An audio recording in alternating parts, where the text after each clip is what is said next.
बाज की कहानी पूरी दुनिया में पक्षियों की 10,000 से भी ज़्यादा प्रजातियां पाई जाती है। सभी के वही 2 पंजे, 2 पंख और एक गर्दन होती है। लेकिन इन्हीं में से एक ऐसा पक्षी है जिसकी एक अलग ही पहचान है, जो आसमान का सीना चीर के हजारों मीटर ऊपर 120 किलोमीटर प्रति घंटा की रफ्तार से उड़ता है, जो खुद के कई गुना अधिक वजन के शिकार को भी अपने पंजों पे दबोच कर उड़ जाता है और इसीलिए का राजा कहा जाता है, जिसे हम बाज के नाम से जानते हैं। एक बाज इतना ऊंचा मुकाम हासिल करता है अपनी ट्रेनिंग और अपनी पुनर्जन्म की वजह से। अगर आप भी इस दुनिया में एक मुकाम हासिल करना चाहते हैं तो एक बाज की बाज बनने का पूरा सफ़र आपको जानना बहुत ज़रूरी है, क्योंकि 25 से 30 की उम्र तक आने के बाद भी लोगों को रिस्क लेने से डर लगता है। लेकिन एक बाज की जीवन की शुरुआत ही रिस्क से होती है। जिस उम्र में बाकी पक्षियों के बच्चे सिर्फ चींची करना सीखते हैं, उस उम्र में एक मादा बाज अपने बच्चों को पंजों में दबोच कर हज़ारों मीटर आसमान की ऊंचाइयों में उड़ जाती हैं।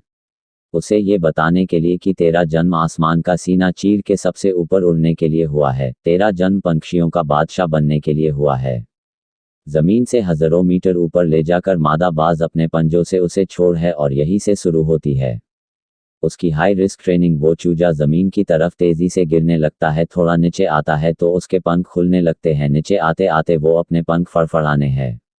लेकिन वो अभी तक उड़ना नहीं सीखा है। वो जमीन से कुछ ही ऊपर होता है, ऐसा लगता है कि कुछ ही सेकंड में उसका जीवन समाप्त हो जाएगा। लेकिन अचानक एक पंजा उसे अपने गिरफ्त में लेता है और वापस में उड़ जाता है। वो पंजा होता है उसकी माँ का, जो उसके पीछे उड़ रही थी। उसकी ये ट्रेनिंग तब तक चलती रहती है जब तक वो उड़ना नहीं सीख जाता है।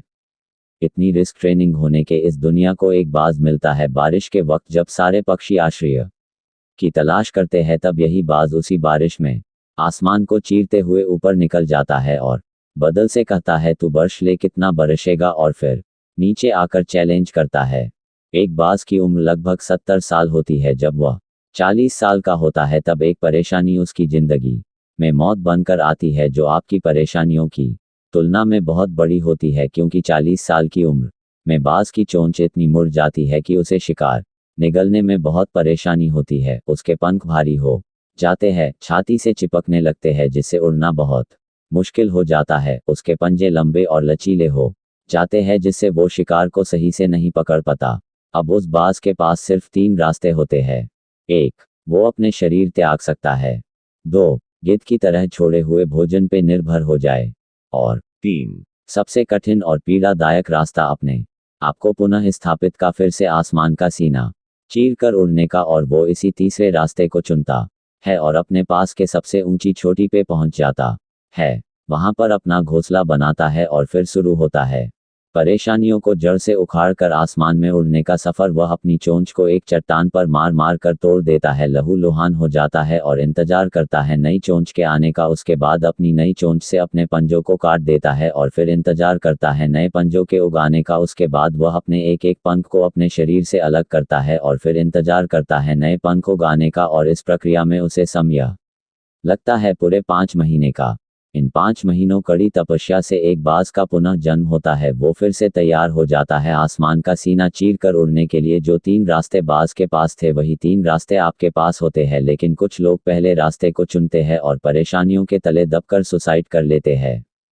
ज़्यादातर दूसरे रास्ते को चुनते हैं। वो परेशानियों का बोझ पड़ते ही अपने लक्ष्य को छोड़कर एक नॉर्मल लाइफ जीने लगते हैं।